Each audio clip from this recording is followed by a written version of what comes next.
E aí, pessoal, tudo bem? O aluno Caleb, ex-aluno, né?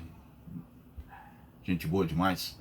Pediu para comentar aí sobre a CPI do coronavírus e o ex-ministro Pazuello, se ele é obrigado, se ele não é obrigado a comparecer e etc. Então deixa eu falar com vocês aqui rapidamente, explicar. E mais uma vez estou falando sem roteiro, né? Normalmente eu falo assim mesmo para esclarecer as dúvidas dos alunos. É de rompante, sento aqui e converso com vocês como se fosse um bate-papo, né?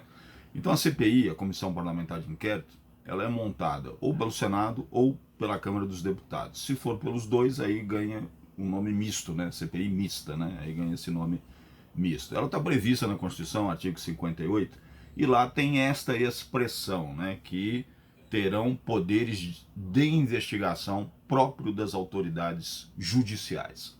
Mas vale dizer que ele não é judicial, não é o poder judiciário, né?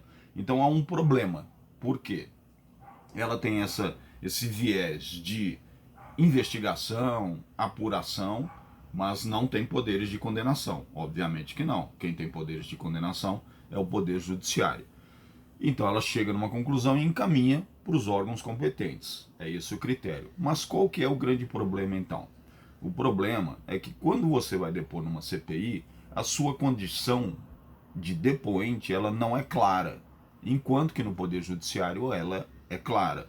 No Poder Judiciário você estará ou como testemunha, ou como acusado, como réu, né? Ou como autor, Ministério Público, ou em outras ações. Aqui no caso eu estou falando da ação penal, né? Então você tem claramente posto quem acusa, quem se defende e quem é testemunha. Isso fica claro. E aí, no ordenamento jurídico brasileiro, a testemunha é obrigada a falar a verdade sobre compromisso, né? E, inclusive, há o crime de perjúrio que pode dar cadeia até de 2 anos, né? Tem pena até 2 anos. Ou seja, perjúrio é mentir em juízo. Então, a testemunha, ela fala compromissada, ela não pode mentir em juízo sob pena de responder por crime de perjúrio. Já o autor e o réu falam assim, tá, gente? Pode mentir em juízo. Não é bem a ideia, pode mentir. Não é bem isso, né? Porque aí põe até em xeque o caráter, né? A ideia não é esperada deles a verdade, porque eles estão envolvidos emocionalmente com a causa. E normalmente é assim mesmo, né? Cada um que defende o seu ponto de vista defende exatamente sobre o seu olhar. Por isso que a testemunha é muito séria num depoimento, porque é uma das formas de constituição de prova. Bom, isso no judiciário. Já na CPI, você não sabe em que condição você está depondo. Então você pode estar depondo simplesmente como um depoente, né, como alguém, vou lá contar uma história, você sabe das vacinas, você sabe não sei do que, e de repente você vira um acusado. Você não sabe dessa condição, ela não está clara na CPI. Se você vai simplesmente depor, ou se você, por exemplo, estará fazendo prova contra você mesmo, porque lá você também fala compromissado. Então, olhem só, o réu e o autor na justiça, eles não falam compromissados, a testemunha fala. Lá na CPI, todos falam compromissados, e você pode vir a virar réu numa ação por causa de uma fala sua na CPI. Em virtude disso, eu não estou defendendo, eu estou explicando. Em virtude disso, criou-se então uma jurisprudência, um conceito, uma tese, né, uma linha de pensamento, de que a pessoa que for depor em CPI não está obrigada a falar a verdade se levar o habeas corpus preventivo. Ela, levando o habeas corpus preventivo, ela pode dizer lá, né, na CPI, que não tem nada a dizer, que prefere depor em juízo. Isso é uma prerrogativa do cidadão. O cidadão pode se recusar a falar na delegacia, pode se recusar a falar numa CPI, pode se recusar a falar em qualquer instância de órgãos públicos, à exceção do Poder Judiciário.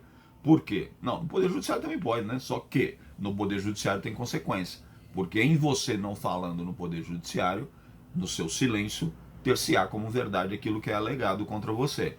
Que é diferente numa delegacia. Numa delegacia, você, não quero falar, não vou comentar fato nenhum, não era eu que estava lá, então não sei.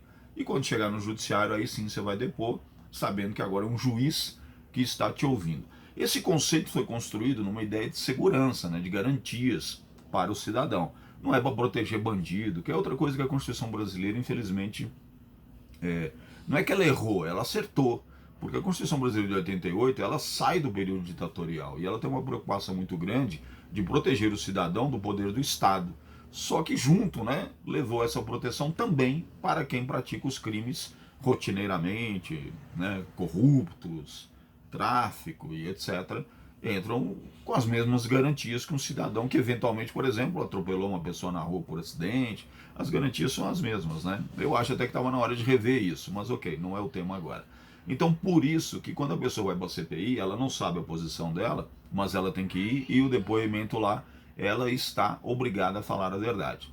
Qual que é o jeito dela não falar a verdade? Habeas corpus preventivo. O habeas corpus preventivo, ele previne a possibilidade da ordem de prisão.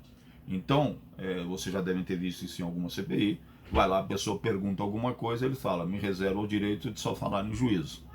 E aí não pode ser decretada a ordem de prisão, ou melhor, até pode, só que ele tem o habeas corpus preventivo. O habeas corpus preventivo lhe garante a possibilidade de não falar em juízo, de não falar na CPI. Bom, se o Pazuello está obrigado a ir, se ele é convocado, ele tem que ir. Agora, a estratégia para não dizer nada é exatamente ter o habeas corpus preventivo. Porque pode haver essa confusão de ser só um depoimento e depois ele vir a ser acusado por falas que ele teve ali, que é outro conceito do direito brasileiro. Ninguém está obrigado a fazer prova contra si mesmo, dentro do conceito de que todos são inocentes até que se prove o contrário, e exatamente quem tem que provar o contrário é o Estado, não é? E o Estado não pode te usar para provar ao contrário, ele é que tem que usar os meios de prova que estão disponíveis no direito brasileiro. E só fazer um comentário, né? É muito curioso, eu tenho visto um ou outro trecho, você vê o Renan Calheiros com aquela postura de juiz. Gente, eu não sei de que geração vocês são, eu sei de que geração eu sou. Eu não consigo olhar para o Renan Calheiros e ver ali uma pessoa com credibilidade. O que não desmerece o trabalho da CPI, né? Mas assim, não podemos nos esquecer que o Congresso Nacional se movimenta por política. Então a CPI ela tem sempre um viés político, né? É diferente do judiciário. O judiciário eventualmente pode ter posicionamentos com impacto político, pode até ter provocações políticas, mas a análise do judiciário tem que ser técnica, e quando não é, ela é criticada. Já no Congresso Nacional, essa é a ferramenta que eles têm, é o que eles fazem, com o que eles trabalham. É isso aí, pessoal. Espero ter esclarecido. Qualquer dúvida à disposição. Um abraço.